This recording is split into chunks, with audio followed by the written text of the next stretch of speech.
Hi, in front of me is Samsung Galaxy M12 and today I would like to show you how you can connect this device through Bluetooth.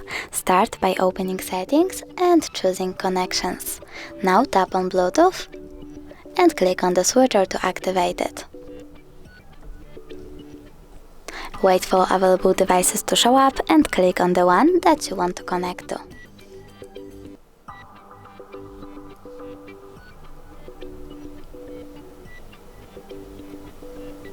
Then tap OK.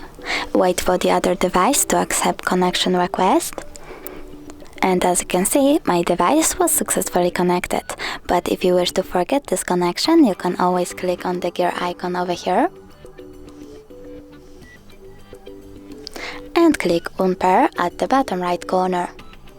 Thanks so much for watching. If you enjoyed this video, don't forget to leave a like, comment and subscribe. Bye!